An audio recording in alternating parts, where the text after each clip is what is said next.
오늘 이 영상을 보고 계신 여러분, 혹시 아침마다 혈압계 앞에서 숫자가 높게 나올까봐 걱정하며 하루를 시작하고 계시지는 않으신가요? 아니면 식사 때마다 이걸 먹어도 되나 하고 혈당 걱정에 제대로 밥 한 끼를 즐기지 못하고 계신 분도 계실 것입니다. 오늘 이 영상은 바로 그런 분들을 위해 만들었습니다.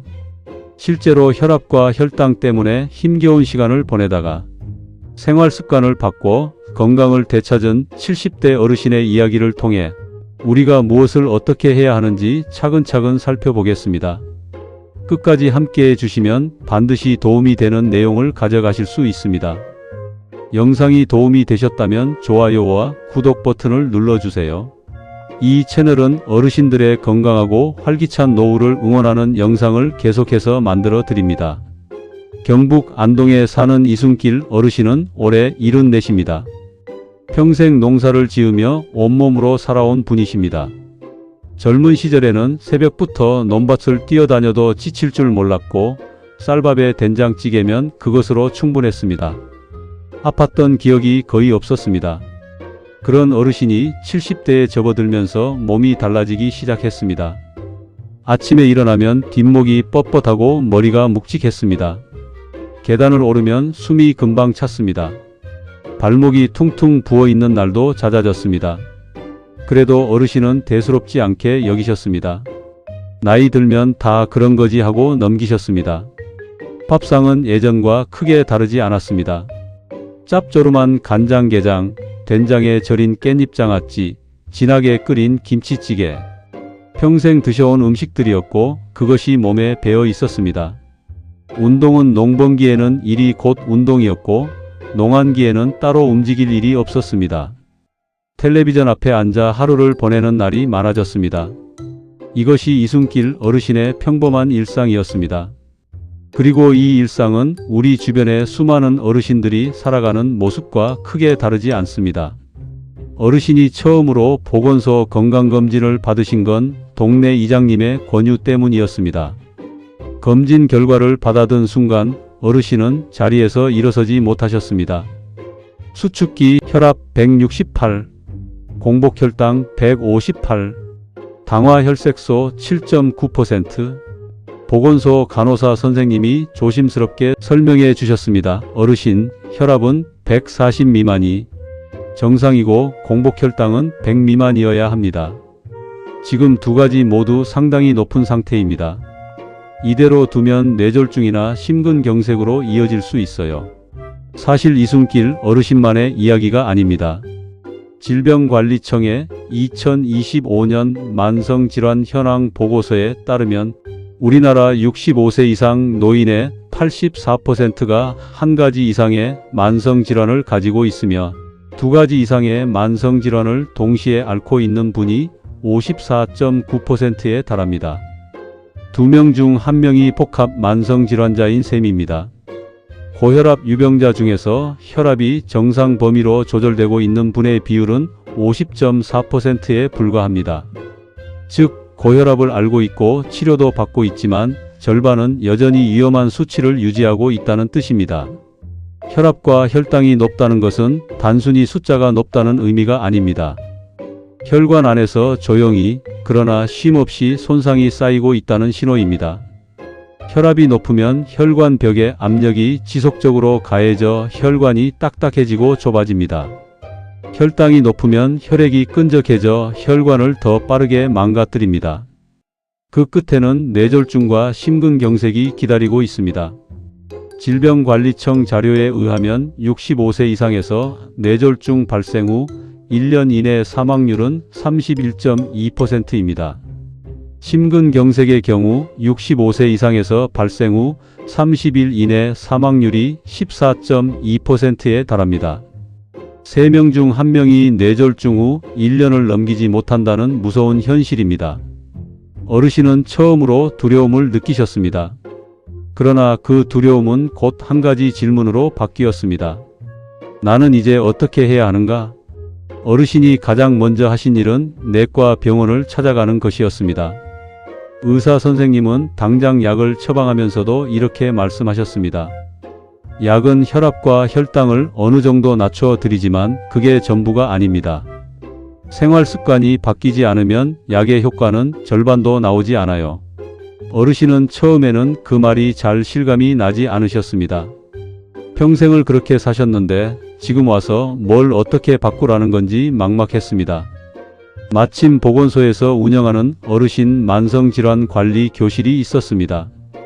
일주일에 한 번 보건소 강당의 동네 어르신들이 모여 영양사 선생님과 운동 지도사로부터 올바른 식이요법과 운동 방법을 배우는 프로그램이었습니다.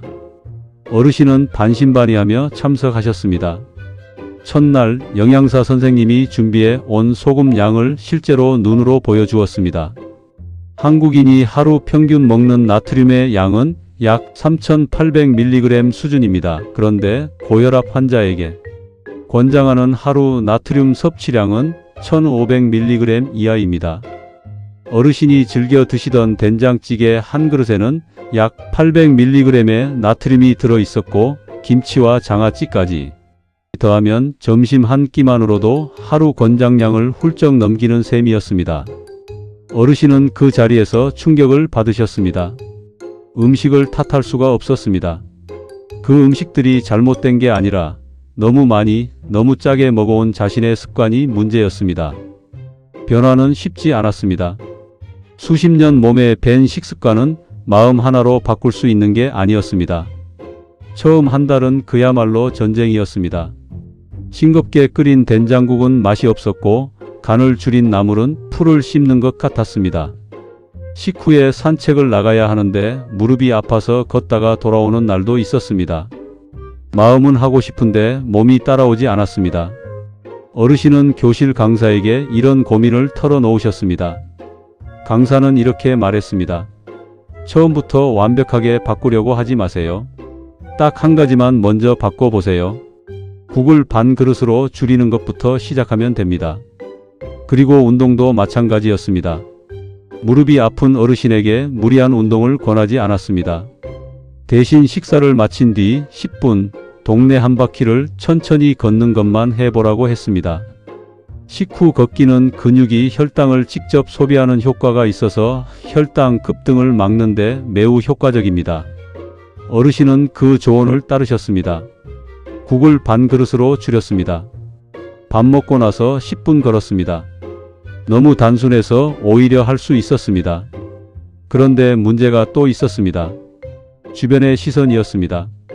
마을 어르신들이 모이는 자리에서 짜지 않은 음식을 가져오면 저 사람 왜 저래 하는 눈총을 받기도 했고, 식후에 혼자 걷기 위해 자리를 일찍 일어나면 잘난 척한다는 말이 나오기도 했습니다. 작은 마을에서 혼자 다르게 사는 것이 생각보다 외로웠습니다.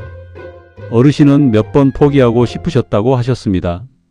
이 나이에 뭘 바꾼다고 하는 자괴감도 드셨다고 합니다. 그런데 어르신이 버티실 수 있었던 또 다른 이유가 있었습니다. 보건소 교실에서 같은 처지의 어르신들을 만났기 때문입니다.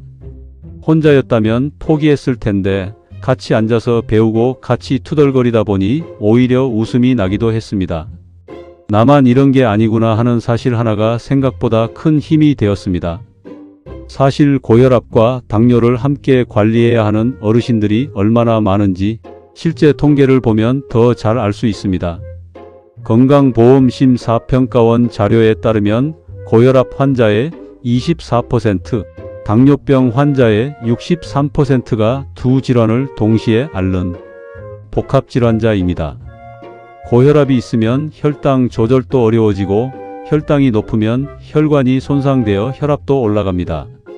두 질환은 서로를 악화시키는 관계이기 때문에 한 가지만 잡아서는 충분하지 않습니다.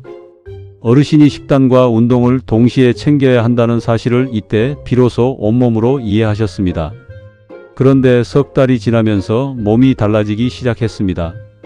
아침에 일어날 때 뒷목이 뻣뻣하던 증상이 줄어들었습니다. 계단을 오를 때 숨이 덜 찼습니다. 무엇보다 아침마다 측정하는 가정 혈압 수치가 조금씩 내려오고 있었습니다. 검진 당시 168이던 수축기 혈압이 석 달 뒤에는 148까지 낮아졌습니다. 당화혈색소도 3개월 검사에서 7.9%에서 7.1%로 내려왔습니다. 의사 선생님이 정말 잘하고 계십니다 라고 하셨을 때 어르신은 처음으로 무언가 잘하고 있다는 느낌을 받으셨습니다. 이것은 이순길 어르신만의 특별한 결과가 아닙니다. 나트륨 섭취를 줄이면 수축기 혈압이 평균 5에서 6이 감소함은 여러 연구에서 확인된 사실입니다. 식후 15분에서 30분 이내에 10분에서 15분의 가벼운 걷기를 실천하면 식후 혈당 급등을 의미 있게 억제한다는 임상 결과도 있습니다. 작은 습관의 변화가 실제로 수치를 바꿉니다. 어르신은 이 사실을 몸으로 확인하셨습니다. 그리고 그때부터 마음이 달라지셨습니다. 억지로 하는 것이 아니라 하고 싶어서 하는 것이 되기 시작했습니다. 반년이 지나자 어르신의 일상은 눈에 띄게 바뀌어 있었습니다. 아침 식사가 달라졌습니다. 밥 한 공기를 반 공기로 줄이고 나물과 두부를 더 챙겼습니다. 국은 반 그릇, 간은 예전보다 훨씬 싱겁게. 처음에는 맛이 없더니 몇 달이 지나자 이제는 짠 음식이 오히려 거북하게 느껴지셨다고 합니다. 입맛 자체가 바뀐 것입니다. 식후 걷기는 10분에서 20분으로 늘어났고 이제는 이웃 어르신 한 분과 함께 걸으시게 되었습니다. 걷는 것이 운동이 아니라 대화의 시간이 되면서 오히려 기다려지는 시간이 되었습니다.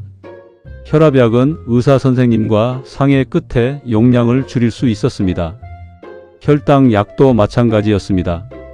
약이 줄었다는 것은 몸이 스스로 더 많은 일을 할 수 있게 되었다는 뜻이었습니다. 그리고 어르신이 가장 기뻐하신 것은 따로 있었습니다. 오래 못하셨던 텃밭일을 다시 하실 수 있게 된 것입니다. 무릎 통증이 줄고 체력이 붙으면서 봄에는 상추와 고추를 심고 여름에는 직접 기른 채소로 밥상을 차리셨습니다. 텃밭이 건강이 이유가 되고 건강이 텃밭의 이유가 되는 선순환이 시작되었습니다.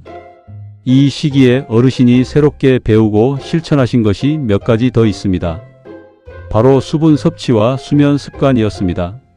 전문가들은 하루 1.5리터에서 2리터의 물을 마시는 것이 혈압 관리에도 도움이 된다고 권고합니다. 어르신은 아침에 일어나면 물 한 컵, 식사 전에 물 한 컵을 마시는 습관을 들이셨습니다. 어렵지 않았습니다. 그냥 물 한 컵이었습니다. 수면도 중요했습니다. 혈압은 잠을 자는 동안 낮아지고 수면이 부족하면 교감신경이 활성화되어 혈압이 다시 오릅니다. 어르신은 밤 11시 이전에 주무시고 낮잠은 30분을 넘기지 않으려 노력하셨습니다. 이것이 아침 혈압 수치를 안정시키는데 작지 않은 역할을 했습니다. 또한 식단에서 채소와 과일, 통곡물을 더 챙기고 붉은 고기와 단 음식을 줄이는 방향으로 바뀌었는데 이것은 전문가들이 말하는 DASH 식이요법의 핵심과 정확히 일치하는 것이었습니다.